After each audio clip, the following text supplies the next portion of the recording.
sou Lia Botega, sou psicóloga e fui convidada para conversarmos um pouquinho sobre as dores das perdas. A gente está vivendo num momento muito singular para a humanidade, em que a pandemia da Covid-19 nos obrigou a viver muitas perdas e muitos sofrimentos em função disso.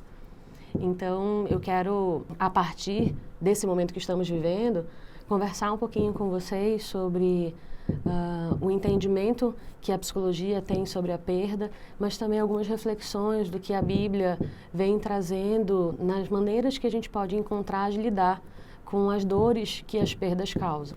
Bom, ao longo da minha experiência profissional, eu tenho percebido que muitas pessoas têm dificuldade em lidar com as perdas, né? E se a gente for parar para pensar, a vida, ela tem inúmeros processos de perda, né, que nós vivemos. Se a gente for olhar de uma forma mais cuidadosa, a gente, desde o nascimento, a gente já perde, né? Por mais que a gente ache que não, mas quando a gente sai daquele lugar quentinho dentro da barriga das nossas mães, a gente perde o abrigo no qual a gente estava ali protegido de todas as outras coisas que pudessem acontecer no mundo aqui fora.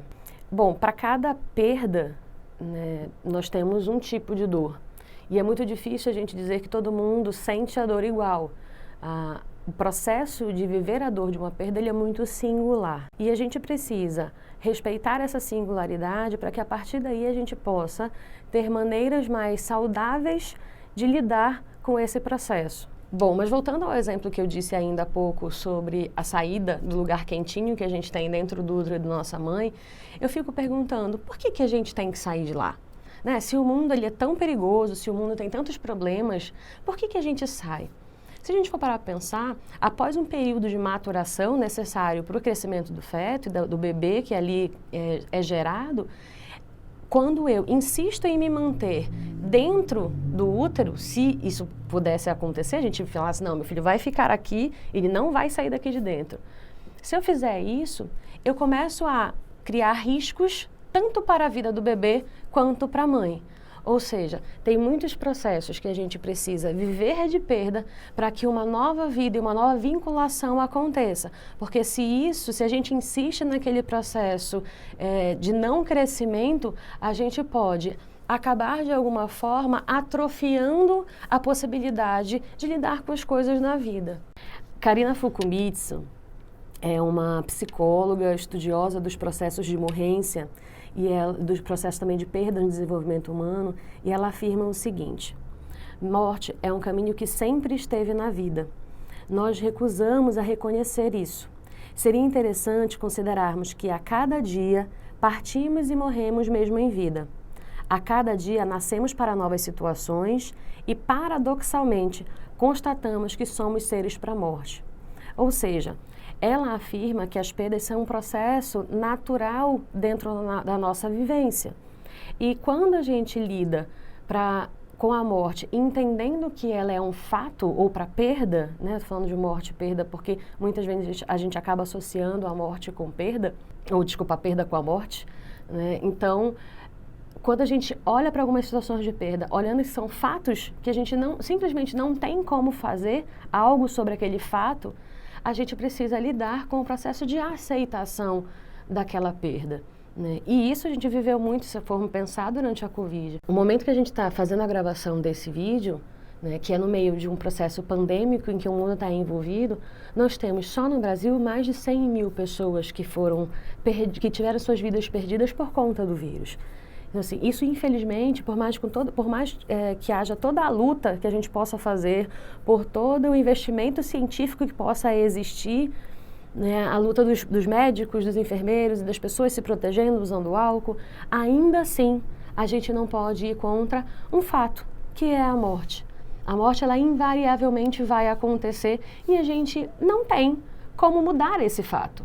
Mas a compreensão desse fato, ele pode ser diferente para cada pessoa. E uma primeira coisa que eu consigo me lembrar, nesse momento falando disso, é que quando pensamos em morte, nós automaticamente, enquanto cristãos, pensamos no ganho da vida eterna. Né? Se a gente não morrer, a gente não vai alcançar o corpo celestial, que é o corpo santo, que vai estar na convivência com o Senhor. E isso a gente encontra lá em 1 Coríntios 15, de 40 a 57, quando Paulo vai falando sobre a mudança desse corpo que é feito de carne, e a partir desse corpo de carne ele precisa morrer para que a gente adquira um novo corpo para poder entrar no céu, que é um corpo diferente dessa matéria. Bom, isso que eu acabei de comentar com vocês me refere ao primeiro momento ou a primeira reflexão que eu trago nesse estudo. Para podermos lidar com a perda de uma forma saudável, nós precisamos inicialmente reconhecer a existência da dor dessa perda. Em Jó, nós podemos encontrar muitos relatos relacionados à perda de saúde, de família e de bens. Ao longo do livro das passagens de Jó, a gente pode perceber que Jó teve diversas maneiras de lidar com a dor das perdas que ele viveu. Mas em Jó 1 e 22 tem um versículo que diz: apesar de tudo que havia ocorrido, Jó não pecou, nem pôs a culpa em Deus. Mas isso não significa que Jó ficou calado, achando resignado, como se nada tivesse acontecendo na vida dele. Ele teve momentos em que ele chorou, em que ele amaldiçoou o dia em que ele nasceu, e isso é uma forma de mostrar como eu posso reconhecer a dor daquilo que eu estou vivendo sem necessariamente implicar em um pecado ou em um erro perante Deus. Outra passagem que também pode nos remeter a essa situação é em Samuel 31, de 1 a 6, onde nós encontramos Saul lidando com a morte dos seus filhos durante a guerra. Mas diferente de Jó, que conseguiu ter todo um investimento na sua fé e na crença de que Deus tinha um propósito e um entendimento maior para a sua vida, Saul, naquele momento, ao invés de olhar para a sua vida, né, para a perda da vida dos seus filhos, como um propósito de Deus, ele não suportou aquela dor e acabou se matando, se jogando sobre a espada, é o que fala a passagem. E aí a gente encontra, diferente de Jó, uma forma de lidar com a dor não funcional. A gente diz isso muito na psicologia, né? Não é funcional e às vezes é muito considerado como sinônimo de não saudável. Porque ao invés de lidar com a dor daquela perda, ele escolheu manifestar essa dor através de um ato de suicídio. E isso, muitos estudiosos dentro dos processos de morrência, como a Karina Fukumitsu, Edmund Schneidman, também são um outro teórico que fala muito sobre o processo de enlutamento por suicídio, por perda por suicídio. Ele diz que a pessoa que pensa em se matar é uma pessoa que não consegue encontrar nas palavras ou em outras formas de manifestar a dor que está vivendo. E acaba vivendo a ferida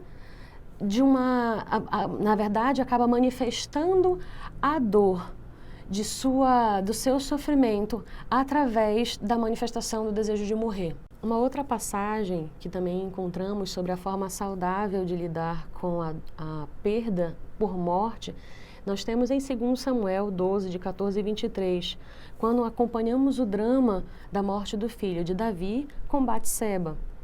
No momento em que Davi soube da doença do seu filho, ele jejuou, ele se rasgou as vestes, ele ficou com alguns sintomas que a gente na psicologia com sintomas depressivos, sem o desejo de comer, sem o desejo de interagir, sem o desejo de conversar, se fechou muito. Mas no processo, quando ele soube da morte, os servos dele ficaram preocupados em dizer para ele que o filho dele havia morrido. E ele, achando que se durante o sofrimento, né, durante a perda, durante a doença do filho, ele ficou da forma deprimida como ele estava manifestando, eles imaginaram que ele poderia ficar muito pior no momento que ele soubesse da morte de fato do filho. Mas o contrário aconteceu. Davi, no momento em que soube que o seu filho morreu, em que os servos confirmaram para ele a morte, ali naquele momento, Davi parou com todo aquele sofrimento. E os servos ficaram meio intrigados de entender assim, mas por que você estava tão mal? Por que aconteceu isso agora? Eu imagino esse diálogo, né, não nesses termos modernos, mas um diálogo parecido possa ter acontecido. E ele disse, enquanto o meu filho estava vivo, eu pedi que Deus, eu imaginei que com o meu sofrimento Deus pudesse ter misericórdia de mim. Mas agora que meu filho morreu, eu não tenho por que continuar pedindo, se este foi o desejo de Deus, né? E ele mostra, a partir de então, uma outra postura frente à morte, frente à perda desse filho, e não aquele aprisionamento na dor. E eu não estou dizendo que a perda de um filho não é algo que traga uma repercussão devastadora na nossa vida, né? Tem a autora Karina Fukumitsu fala que a perda da morte, às vezes, ela é como um tsunami que chega na nossa vida. Se a gente for parar para pensar no paralelo do que é um tsunami, ele simplesmente não avisa, né? Ele vem e vai arrastando tudo que tem pela frente. E a pessoa que perde um ente muito querido, a sensação é muito essa, como se um tsunami viesse arrancando todo aquele processo em que ele estava habituado em conviver com aquela pessoa. Dentro da psicologia, tem algumas teorias, como a gestalterapia, ela fala que o processo de perda, ela implica num contexto de aflição. Quando eu perco alguém, eu perco aquela sensação de pertencimento na convivência com aquela pessoa. Por exemplo, no momento que eu posso perder o meu pai, eu deixo de ser a filha de um pai vivo para então ser a viva de um pai morto. E isso traz um período em que a gente precisa ressignificar este lugar. Eu não sei, hoje eu lia, meu pai ainda é vivo, e eu não sei dizer como que eu vou lidar com o meu pai morto, mas eu entendo que o processo de entendimento da ausência deste pai, ele vai sendo vivido gradativamente. E compreender que o meu pai é uma pessoa salva, uma pessoa que confessa ao Senhor como seu Salvador, também me traz uma sensação de conforto e de amparo muito grande, porque eu tenho a convicção de que mais do que este mundo material que nós vemos, ele vai estar na companhia do Senhor, vivendo as maravilhas que estão prometidas para a gente na Bíblia, lá no céu, a partir de um corpo renovado, de um corpo espiritual, limpo, para conviver, né, na presença do Senhor. Mais uma passagem que nós podemos ver uma forma saudável de lidar com a morte é aquela que encontramos em João 11, quando lemos sobre a morte de Lázaro, né? Jesus tinha uma relação de amizade com Lázaro e a sua parentela. E quando Jesus vê Marta e Maria chorando, ele chora junto com eles. Nesse momento, nós podemos dizer que nós podemos ver o Deus 100% humano, no momento em que ele chora e compartilha aquela dor com Maria e Marta, mas logo depois também podemos ver um Jesus 100% Deus, que é a partir daquela dor e daquele sofrimento, ele manifesta um milagre imediatamente depois. Com isso eu quero dizer novamente que quando vivemos uma perda, a dor ela é muitas vezes inevitável, mas a forma que nós podemos escolher como vamos lidar com essa perda, ela pode ser saudável, ela pode ser vivida potencialmente em sua dor, mas também nós podemos escolher uma forma não saudável. E muitas vezes, quando escolhemos essa forma não saudável, alguns prejuízos acontecem, principalmente prejuízos quando a gente pensa na questão emocional que envolve essa perda, né? Existem muitos relatos de pessoas, né, que eu acompanho no consultório e em outros ambientes de trabalho, que quando a pessoa não consegue lidar saudavelmente com perdas ao longo da vida, ela acaba se prendendo àquelas situações e não permitindo com que novas possibilidades aconteçam. Eu lembro de uma cliente que eu acompanhei, em que ela relatava muito sobre muitas dores e sofrimento. Ela trazia a dor e o sofrimento de ter perdido o seu marido. Eles viveram muitos anos juntos, ela já era uma idosa, mas logo depois que o seu marido faleceu, ela teve um bisneto.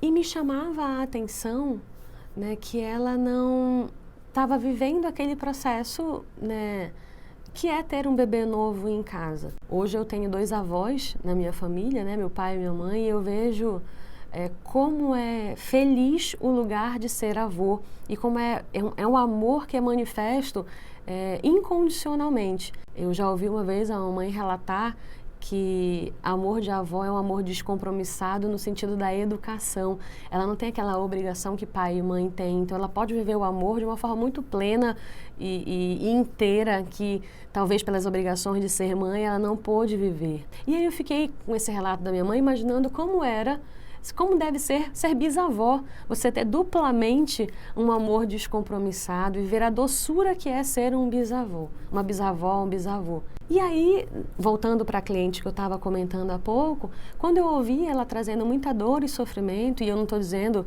novamente que não é válido esse sofrimento, pelo contrário, é disso que esse ponto está falando, é extremamente válido a vivência disso, mas no momento em que ela só olhava para isso, simplesmente o que acontecia é que ela não se permitia olhar para novas possibilidades que vinham a partir daquela perda. O marido dela havia falecido de derrame, um derrame hemorrágico, né? E um AVC, um acidente vascular cerebral, né? E provavelmente o prognóstico é que ele ficasse com muitas sequelas e com muita dependência. Ele era um homem muito ativo, muito independente, e ela no relato, inclusive, me contava o quanto que ela imaginava que ele poderia estar sofrendo se ele tivesse se mantido vivo, né? Eu fico imaginando que ela não conseguiria viver a vida de uma forma tão tranquila, né? E não poderia, de fato, ali, aproveitar a vivência com aquele bisneto se o seu marido ainda estivesse vivo, porque ele demandaria também muita atenção e muito cuidado. E ao invés de viver a vida de uma forma plenamente, ela infelizmente estaria, felizmente, claro, com ele do seu lado, mas tendo talvez um sofrimento muito grande, ao invés de talvez viver a doçura da vida que se manifestava no nascimento de um bisneto. Isso me faz retomar um outro ponto importante dentro do processo de dor das perdas. A gente precisa olhar para as perdas numa nova perspectiva. Quando uma pessoa chega comigo no consultório, ela sempre me pede uma ajuda de como que ela vai poder lidar com aqueles sofrimentos e com aquelas dores que ela está vivendo. No momento em que ela começa a me contar a dor das perdas que ela vive ao longo da vida, é como se, ao ouvir, isso foi a fala também de uma outra cliente, ela diz que é engraçado que quando eu te conto, Lia, parece que o meu cérebro também ouve e eu vou organizando tudo o que eu estou vivendo. Essa cliente em especial, ela em um tempo muito curto, de apenas um mês e meio, ela perdeu a sua irmã e o seu pai. E ela, quando me contava dessa situação, ela me contava de uma urgência de organizar as coisas deles, né? Porque a gente sabe no processo de morte, né, das pessoas, ainda mais pessoas que têm bens, aí acontece o inventário, você precisa tirar as coisas da casa, organizar, doar o que vai doar, ver o que presta, o que não presta, fazer algumas modificações. E ela me contava disso com uma sensação de urgência, com uma pressa, como se ela quisesse organizar e colocar tudo no lugar. E aí, nesse momento que eu percebi que ela estava falando nessa urgência, eu devolvi para ela dizendo assim: fulana, me parece que... Eu estou falando fulana porque eu não posso dizer o nome da pessoa, né? Mas fulana, vou chamá-la de fulana. Fulana, me parece que você está com muita pressa, né? Me dá a sensação de que se você deixar tudo organizado, essa dor, ela não vai existir. Eu estou equivocada no que eu estou percebendo? E aí ela começou a se emocionar muito nesse momento e disse: de fato, parece que se tiver tudo no lugar, eu não vou estar sentindo a dor. Eu falei: só que não são as coisas que não estão no lugares, são os seus parentes, a sua irmã e o seu pai que não estão aqui. E a ausência deles não vai desaparecer com as coisas no lugar. Ela precisa encarar o fato de que esse pai e essa irmã, infelizmente, neste momento, não se apresentam mais aqui. E isso implica numa dor muito grande, principalmente ela me relata que encontrava com essa irmã, né, o tempo todo, e fora que davam mais de 20 ligações ao dia, sempre perguntando, conversando, vendo como cada um estava num vínculo muito forte. Mas no momento em que ela vem comigo no consultório, ela começa a me contar tudo isso, começa a entrar em contato com esse processo de dor, como eu falei no primeiro ponto, ela ao mesmo tempo começa a olhar para a dor numa outra perspectiva. Ela começa a olhar para a dor daquela perda como uma nova possibilidade para lidar com aquele sofrimento que está sendo emanado naquele momento. E no momento que ela organiza isso, ela passa a encontrar possibilidades na vida. Bom, no momento que essa cliente me conta, né, dessa dor que ela está vivendo pela perda desses entes queridos, ela não só encontra uma outra perspectiva, mas ela faz uma outra forma de lidar com a dor da perda, que é compartilhar o seu sofrimento. E aí eu queria fazer uma pergunta para você. Por que você acha que a gente faz velórios? Por que a gente, naquele momento da perda de um ente querido, a gente reúne pessoas para estar naquele momento de perda? No momento do velório, muita gente às vezes me pergunta, Ivinha, o que eu tenho que dizer, né, na hora que uma pessoa morrer? O que eu tenho que dizer para a pessoa que ficou? Né, o que eu faço? As pessoas ficam muito desorientadas, né, e isso é muito característico daquela forma que eu falei para vocês, da aflição, né, a pessoa num contexto aflitivo, ela fica muito perdida, não sabe o que fazer. E aí as pessoas vêm me perguntar, Lia, o que eu faço nesse momento? E muitas vezes a minha resposta é, você não precisa fazer nada. Às vezes só estar do lado é o mais importante naquele momento. Companhia na dor da perda é uma das formas mais funcionais e mais poderosas de auxiliar alguém num processo de perda. Não sei se todos vão lembrar, mas, salvo melhor juízo, por volta de 2012, em Belém, ocorreu um acidente grave com alguns estudantes de uma faculdade que estavam indo para um congresso de ônibus, né? E esse ônibus sofreu um acidente na estrada e muitos estudantes vieram a perder as suas vidas, vieram a falecer. E muitos deles eram paraenses, eram da cidade de Belém. Na época, eu estava a serviço da prefeitura e, como forma de dar suporte e amparo às pessoas que perderam os seus filhos, ali universitários, com uma vida inteira pela frente, né, com os seus sonhos, com todas as possibilidades ali sendo planejadas e vividas, né, em toda a sua força da juventude, foi interrompido de uma forma repentina. E eu lembro no momento que eu fui chamada pela prefeitura para ir acompanhar um velório, eu cheguei no velório, procurei quem era a pessoa mais organizada naquele momento, porque se a gente for parar para prestar atenção na forma dos velórios, né, se você for curioso de atentar para como nós nos comportamos nas situações sociais que a gente compartilha, você sempre vai ver que tem um membro da família que é um pouco mais organizado, ele não está tão choroso, ele não está tão... E eu não estou dizendo que choro é desorganização, tá? Mas só... Eu estou usando o termo organização no sentido de uma pessoa que é mais possível de fazer coisas operacionais no processo da morte que a gente tem na nossa sociedade. Por exemplo, a gente precisa, quando um parente morre, né, providenciar a questão da funerária, qual é o caixão que a pessoa vai ser enterrada, como que vai ser enterrado, qual é o tipo de caixão, quais são as flores que vão ser usadas. Existe todo um protocolo, o documento do atestado de óbito, da declaração de óbito no hospital, precisa da documentação da pessoa, escolher a roupa. Então, existem coisas práticas que a gente precisa realizar nesse processo de morte. E aí eu cheguei neste velório e fui procurar a pessoa que aparentemente estava mais organizada. Falei para ela que eu estava lá naquele momento e estava à disposição se alguém precisasse de alguma escuta psicológica, de algum suporte naquele momento. Mas eu escolhi não fazer nenhuma intervenção e chamar as pessoas e dizer, olha, eu estou aqui. Não, eu dei a informação e fui para o canto e fiquei aguardando se alguém necessitasse. Quando eu conto isso para alguns alunos, eles perguntam, mas por que você não foi lá, não ofereceu o teu serviço? Porque assim, muitas vezes a gente não conhece. Eu não conhecia as pessoas que estavam lá. né? Eu não tinha um laço de amparo com um laço de intimidade. E muitas vezes no processo de morte, de perda de alguém muito querido, a gente só quer um abraço e um colo.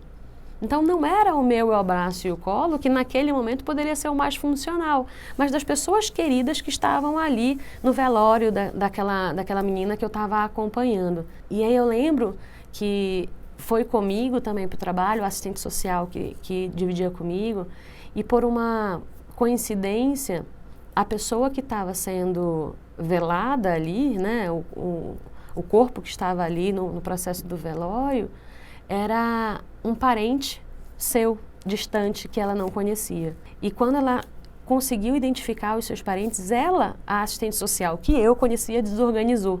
Ela ficou muito mobilizada, muito sofrida. E aí, como eu a conhecia, eu fiz uma intervenção junto a ela naquele momento, amparei, acolhi, tentei dar o suporte necessário para que ela voltasse a se organizar.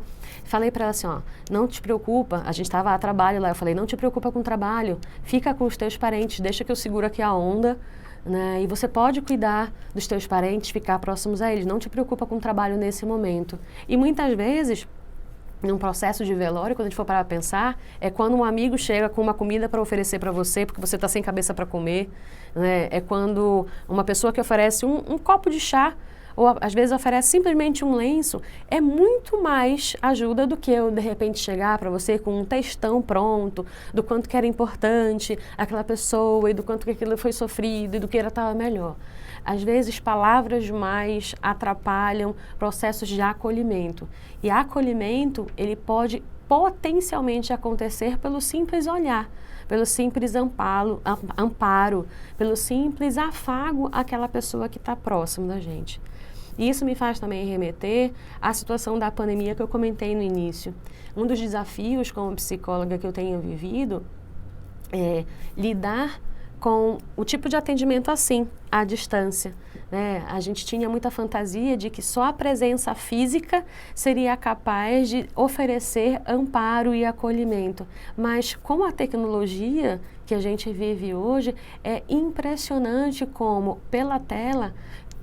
Eu não estou dizendo que a gente pode substituir a tela pelo presencial, tá? Eu sinto muita falta de abraçar as pessoas, né? De estar junto das pessoas, mas a facilidade tecnológica que a gente tem hoje, que a gente está tendo aqui, por exemplo, nesse momento, pode ajudar muitas pessoas, pode amparar muitas pessoas. Você, por exemplo, que está ouvindo isso agora, nesse momento, pode talvez estar encontrando palavras de conforto e amparo e possibilidade de lidar com perdas que você viveu nesse momento pandêmico que a gente tem compartilhado na humanidade.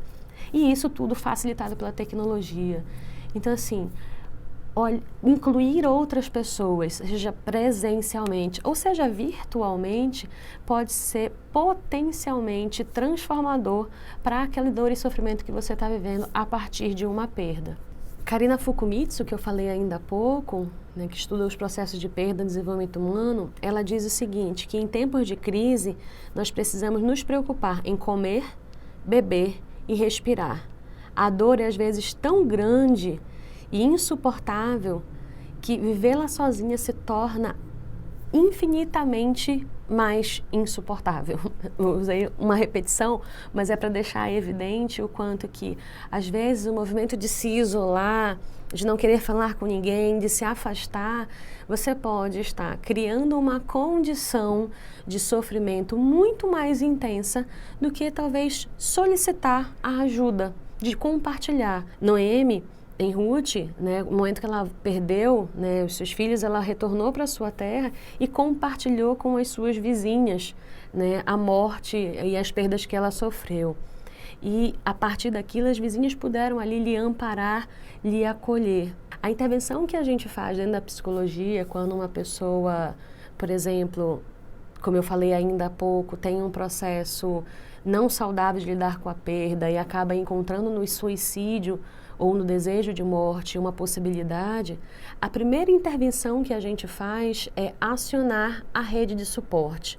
O que seria essa rede de suporte? Quando uma pessoa me conta que está pensando em se matar, que quer se matar, eu como psicóloga, mesmo tendo no consultório o sigilo como uma prerrogativa muito importante para o nosso trabalho, mas o código de ética do psicólogo me autoriza, no momento em que uma pessoa encontra-se em risco de vida, a quebrar esse sigilo. Nisso eu não faço escondido da pessoa quando vem comigo no consultório. Eu explico para ela da importância que existe em que eu compartilhe com outras pessoas esse pedido de socorro que ela está trazendo naquele momento, quando ela me fala que ela quer morrer. E a rede de suporte, por exemplo, o que é? Eu normalmente sei do que está acontecendo, eu sou uma pessoa da rede de suporte, mas eu aciono outras 3 pessoas, no mínimo, né, que possam ser uma pessoa de referência para essa pessoa, quando ela estiver se sentindo muito angustiada, muito desamparada, muito perdida, que ela possa entrar em contato com essas pessoas. Mas quem são essas pessoas, Lia? Você pode estar me perguntando, né? Eu posso orientar alguém a fazer isso? Sim, você pode orientar. Normalmente as pessoas, a gente indica que sejam pessoas que a própria pessoa que está dizendo que quer morrer entende como pessoa de referência. Às vezes é uma mãe, às vezes é um pai, às vezes não é nem mãe nem pai, às vezes é um amigo, às vezes é uma avó, às vezes é um outro profissional, né? Então, a gente precisa, junto com essa pessoa, entender quem é a pessoa de referência e pedir para pelo menos 3 pessoas. Por que 3 pessoas? Mais eu como profissional? Porque a gente não é onisciente e onipresente, né? Eu não posso, em alguns momentos eu posso, pela minha limitação humana, não estar ali para amparar e ajudar aquela pessoa. Então eu preciso do suporte de outras pessoas para criar essa rede de apoio e de amparo. Mas se a gente for parar para pensar no que a gente está falando das paralelos com a Bíblia, tem alguém que é onipresente e onisciente, que a qualquer momento que a gente pedir, ele ampara. A gente só precisa dizer da nossa dor, pedir esse amparo para que ele possa ali manifestar todo o seu poder, né? Deus, em toda a sua grandiosidade e sua potência enquanto Deus, ele está a todo momento disponível a nos amparar e a nos socorrer. E a gente só precisa simplesmente dizer isso e permitir com que ele seja incluído no nosso processo de dor e sofrimento. Isso me faz lembrar de uma música que talvez não seja tão nova assim, mas que talvez alguns possam lembrar. A música é assim: quando eu estou só e o choro parece querer chegar e um sentimento de temor, como será o amanhã que eu não vejo e quer me assustar? Ó meu Deus, ajuda-me a confiar. Quando os sonhos se frustram ou parecem não se realizar, quando as forças se acabam, tudo o que eu sei é te adorar. A emoção comparece para mim nesse momento porque a certeza de um Deus que ampara, que apoia, que dá suporte, independente da dor e sofrimento que a gente tem, é infinitamente maravilhosa, porque a gente não se sente só, né? A gente entende que o humano tem limitações, eu como psicóloga tenho limitações de estar ali amparando e ajudando outras pessoas, mas Deus nunca desampara a gente. Ana Cláudia Quintana Arantes é uma médica especialista em cuidados paliativos, e ela, no seu livro A Morte é um Dia que Vale a Pena Viver, ela afirma o seguinte: sobre a arte de ganhar, existem muitas lições. Mas e sobre a arte de perder? Ninguém quer falar a respeito disso, mas a verdade é que passamos muito tempo da vida em grande sofrimento, quando perdemos bens, pessoas, realidades, sonhos. Saber perder é a arte de quem conseguiu viver plenamente o que ganhou um dia. Se a gente for pensar novamente na vida eterna, quando a gente vive plenamente a experiência com Deus e entrega nossas vidas ao Senhor, a gente pode aprender a arte de perder essa vida aqui para poder ganhar uma vida eterna nos braços do Senhor. C.S. Lewis, que é um outro escritor muito conhecido, especialmente na cosmovisão cristã, ele passou por perdas muito significativas, uma perda muito significativa, que foi a morte da sua esposa, né? E essa experiência amarga do C.S. Lewis fez com que ele tivesse a possibilidade de escrever 2 livros, A Anatomia de uma Dor e O Problema do Sofrimento, em que o Lewis ele acaba se demonstrando muito mais sombrio e amargo nesse processo. E em ambos os títulos, se a gente for analisar, ele vivencia o luto e muito transparente, aparece muito a sua ira em relação a Deus. Mas após viver toda essa dor, o Lewis ele deixa o seguinte relato como um ensinamento para nós, né? Deus nos permite experimentar os pontos mais baixos da nossa vida, a fim de muitas vezes nos ensinar lições que talvez não conseguiríamos aprender de uma outra forma.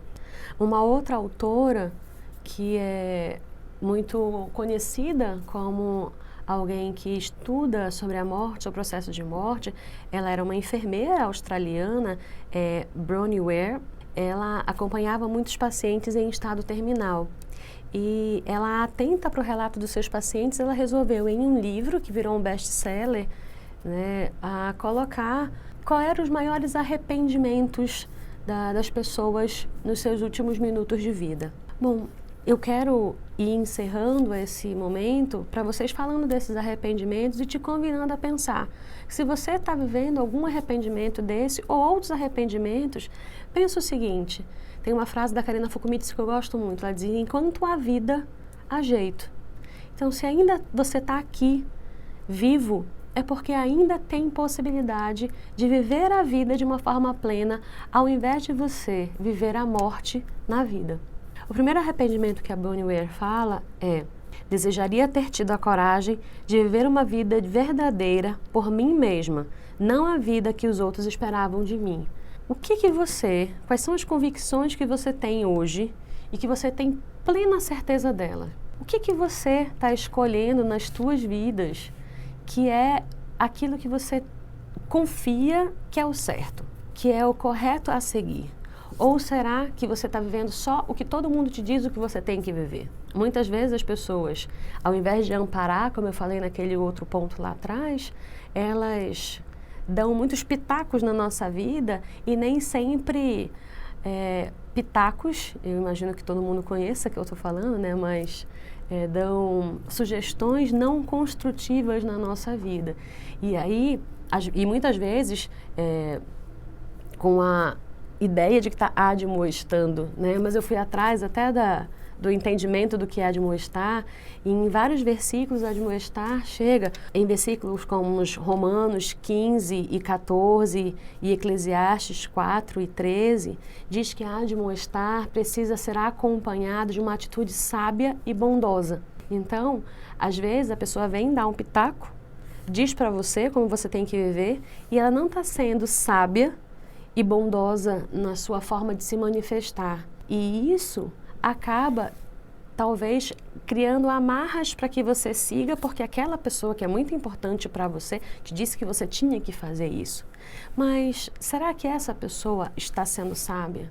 Será que você consegue ter maturidade para discernir, e aí eu estou falando maturidade física, mas também maturidade espiritual, muitas vezes para discernir se aquilo ali, de fato, é uma orientação inspirada pelo Senhor, pelo Espírito Santo? Ou será que você está vivendo só o que o outro mandou para que o outro não fale mal de você? O segundo arrependimento que Bronnie Ware fala desejaria não ter trabalhado tanto. Durante a pandemia, eu me dei conta que o meu consultório era mais aconchegante que a minha casa. E me chocou quando eu me dei conta disso, porque eu percebi o quanto que eu não estava valorizando o meu lugar de acolhimento, de descanso, de amparo, né, de suporte. E de alguma forma também não estava priorizando o cuidado ali da minha família. A pandemia, olhando para uma outra perspectiva, a pandemia, eu pude ressignificar o quanto que é importante cuidar da minha casa e automaticamente cuidar de mim e da minha família. Muitas pessoas, como eu falei, que a autora relata nesse livro, o nome do livro é Antes de Partir, os 5 principais arrependimentos que as pessoas têm antes de morrer. Esse é do livro que eu estou falando e indicando para vocês. E aí, voltando para a história da casa, eu comecei a me dar conta do quanto que eu estava investindo tempo no meu trabalho, investindo muita qualidade no meu trabalho, mas eu não investi o mesmo tempo e a qualidade no meu casamento, na minha família. Então, olhar a partir da pandemia e da perda que eu fui imposta pela pandemia a viver trancada dentro de casa, né, para não me contaminar, eu pude, a partir daquela dor e daquele sofrimento, ressignificar a forma que eu lidava com a minha família, com o meu corpo, com a minha casa. E a partir daí pude também olhar para uma intimidade maior, inclusive de devocional com Deus, na minha vida com Deus. E isso só pôde, eu imagino, ser possível por ter ficado dentro de casa. Porque se eu tivesse ainda naquele ritmo que a gente vivia antes da pandemia, né, provavelmente eu demoraria muito mais para perceber isso. Quais são as suas prioridades? Eu quero te convidar para refletir sobre isso. Quais são os seus propósitos de vida hoje? Como é que você tem vivido o seu tempo? Para pensar um pouquinho nessas frases. Para pensar quais são as escolhas que você tem feito. Se, baseado no primeiro arrependimento, é só o que os outros mandam você fazer, ou se você está valorizando demais aquilo que de fato não deve ser valorizado. O terceiro arrependimento que a autora traz é: desejaria ter tido a coragem de expressar meus sentimentos. Na psicologia, a gente entende que quando a pessoa não se permite expressar o que ela está sentindo, ela acaba ruminando esse sentimento, e isso vira uma grande forma de se viver adoecida, com um pico muito grande de ansiedade, porque é como se a gente abafasse aquele sentimento e não permitisse que ele saísse. A gente está vivendo hoje na pandemia, todos nós abafados e presos dentro de casa, a gente não consegue manifestar esse desejo de sair, porque a gente está, né, tentando se proteger da pandemia. E aí a gente vê em pesquisas o quanto tem aumentado o nível de ansiedade das pessoas frente à vivência da pandemia, porque elas não podem expressar, viver, sair, né? A mesma coisa vale para os sentimentos. Se a gente abafa os nossos sentimentos, a gente cria uma condição de sofrimento muito aguda. E isso pode ser extremamente perigoso, principalmente quando a gente pensa e vincula com aquilo que a gente estava conversando mais cedo, que era sobre a questão da morte. Se eu não digo o que eu quero, o que eu estou sentindo, e aí eu não estou dizendo que a gente tem que dizer de qualquer forma, porque às vezes também a gente utiliza isso como uma estratégia de ser o sincericídio, né, que as pessoas falam. Eu falo tanto que eu acabo ferindo o outro. Não é isso que eu estou querendo dizer. Mas eu estou convidando você para pensar que quando eu não encontro um jeito saudável de falar aquilo que eu sinto, eu posso estar criando dentro de mim um ambiente muito propício para um desejo suicida, por exemplo. Quando a gente acaba também engolindo esses sentimentos, muitas vezes acaba acontecendo um sentimento de culpa. Quando a gente pensa em culpa, me faz lembrar que a culpa é um dos mecanismos que, por exemplo, muitos abusadores utilizam para ter o controle sobre crianças que eles agridem.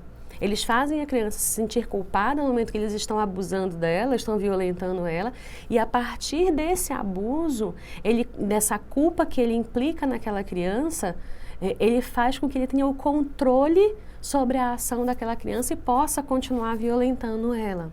Isso me remete à passagem de 1 João 1:9. Em 1 João 1:9 a gente encontra o seguinte: se confessarmos os nossos pecados, Ele é fiel e justo para nos perdoar os pecados e nos purificar de toda a injustiça. Deus foi pregado no madeiro para viver a dor das nossas culpas, dos nossos pecados. Ele fez o trabalho mais difícil. Mas eu vejo no consultório, e eu fico também às vezes pensando, o quanto que a gente, o tempo todo, insiste em carregar culpas que não são nossas. Culpas que já foram limpas pelo sangue do Senhor Jesus, culpas que já foram lavadas, mas a gente parece que não abre mão daquela dor, daquela culpa que vai arrastando a gente na vida, faz como se a gente estivesse com uma grande corrente nos prendendo. Se Deus, em toda a sua misericórdia, mandou o seu Filho para livrar-nos da culpa do pecado e nos dar a vida eterna, por que nós insistimos em cultivar culpas? O que você tem feito com as culpas que você tem vivido? Você tem entregado nas mãos do Senhor a possibilidade para, de fato, Ele carregar as suas dores e as suas feridas? Isso me lembra uma outra canção, né, que fala: aprendi a confiar nas mãos do meu Senhor, o colo acolhedor de Deus o Pai. Aprendi a viver bem, sem riquezas e poder, mas com a paz e o prazer de ser filha do Rei. Como você tem vivido como filho, filha do Rei? Como você tem entregado nas mãos do Senhor as culpas que você carrega na tua vida? O quarto arrependimento tem a ver com desejaria ter ficado em contato com os meus amigos. Lembra daquele ponto que a gente falou lá atrás, da importância de incluir pessoas, né, no momento da dor? Muitas vezes a gente acaba se afastando.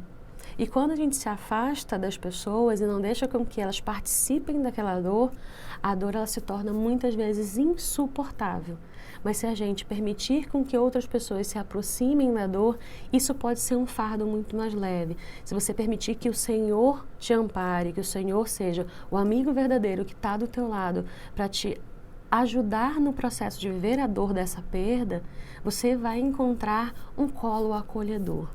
E o quinto e último arrependimento que a Bonnie Ware fala é: desejaria ter me permitido ser mais feliz. Isso me leva ao último estágio, quando a gente pensa no processo de luto.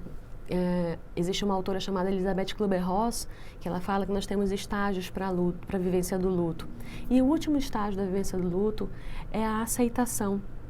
É quando a gente entende que a dor aconteceu, como eu falei lá no ponto, a gente passou por processos de negação, de raiva, de barganha, de tristeza, mas chega uma hora que a gente simplesmente entende que a dor aconteceu, que aquela perda aconteceu. E a partir daí, a gente pode viver uma nova possibilidade. Lembra daquela cliente que eu falei para vocês ainda há pouco, que falava muito, né, do marido que tinha perdido e que ela não podia viver novas possibilidades, né, com a parte da chegada do bisneto?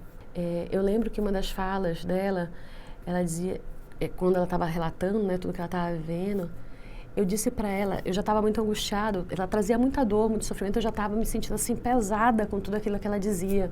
E aí eu falei assim: fulana, a sensação que eu tenho é como se existisse um grande baú, sabe aqueles baús de mogno que a gente tinha antigamente? Mogno hoje não pode mais, né? Mas por uma questão de licença ambiental, mas antigamente existiam muitos baús de mogno, aqueles bem pesados. E eu disse para ela, a sensação que eu tenho é como se você estivesse carregando um grande baú de mogno, cheio de coisas pesadas aí dentro. Quando eu falei isso para ela, ela disse assim: é exatamente como eu estou me sentindo. Como se eu tivesse um monte de coisa dentro do meu baú. E isso está sendo insustentável, está sendo insuportável. Aí eu virei para ela e falei assim, tentando dar uma outra perspectiva, como a gente comentou ainda há pouco: como é que você vai colocar coisas novas num baú cheio? Como é que a gente vai poder viver, por exemplo, a chegada de um bisneto? Como é que a gente vai poder viver um novo relacionamento quando aquele não deu certo? Como é que a gente vai viver, por exemplo, uma nova vida profissional se eu não consigo me formar? Se eu não saio do meu lugar de estudante ali, né, e fico adiando esse processo, porque eu acho que quando eu sair da faculdade eu vou ter um problema muito sério lá na frente, fico presa naquele não crescimento. Como é que eu vou viver novas histórias e novas possibilidades se eu não deixar as coisas antigas irem? No momento em que eu aceito a perda, no momento em que eu vivo e deixo essa dor ir, é quando eu posso voltar a sorrir e a viver novamente todas as bênçãos e as maravilhosas bênçãos que Deus tem para as nossas vidas. A gente tem a história de Jó, como eu falei no início, por exemplo. Depois de todo o processo de perda que Jó teve, ele pôde viver muitas outras maravilhas porque ele continuou firme na fé, inabalável no Senhor. O próprio Deus, né, como eu falei ainda há pouco, relembrando, o próprio Deus, a partir da morte de Lázaro, ele pôde manifestar um milagre. Muitas vezes a gente precisa viver aquela dor, mas é só no momento que a gente deixa ela ir que a gente pode viver de fato a plenitude dos planos que Deus tem para as nossas vidas. É muito difícil a gente não ser tomado pela amargura e pela dureza do coração quando a gente vive perdas muito significativas. Mas a confiança que o Senhor, o grande transformador de vidas, e Ele carregou para nós todas as culpas e Ele está ali como amigo verdadeiro, pronto para nos ajudar e nos amparar, é a certeza e a convicção que a gente tem para poder vivermos, apesar das dores, das perdas, uma vida plena, feliz, ao lado do Senhor. E isso, para finalizar, me lembra uma última música. E eu acho que muitos de vocês vão conhecer, né? Ó Mestre, o mar se revolta, as ondas nos dão pavor. O céu se se reveste de trevas, não temos um Salvador. Não se te dá que morramos, podes assim dormir. Se a cada momento nos vemos, sim prestes a submergir. As ondas atendem ao meu mandar, sossegai. Seja o encapelado mar, a ira dos homens, o gênio do mal, das águas não podem a naufragar. Que leva o Senhor, Rei do céu e mar, pois todos ouvem o meu mandar. Sossegai, sossegai, convosco estou para vos salvar. Sim, sossegai. Aí a letra continua. Mestre, na minha tristeza estou quase a sucumbir. A dor que perturba minha alma, eu peço-te vem banir. Das ondas do mal que me encobrem, quem me fará sair? Pereço sem ti, ó meu mestre, vem logo, vem me acudir. E depois que a gente permite que Deus entre e sossegue toda a tempestade, toda aquela dor, vem a entrega, vem a aceitação e vem a felicidade. Que o autor da música continua, Mestre, chegou a bonança, em paz eis o céu e o mar. O meu coração goza calma, que não poderá findar. Fica comigo, meu mestre, dono da terra e céu, e assim chegarei bem seguro ao porto, destino meu. Muito obrigada. Deus abençoe.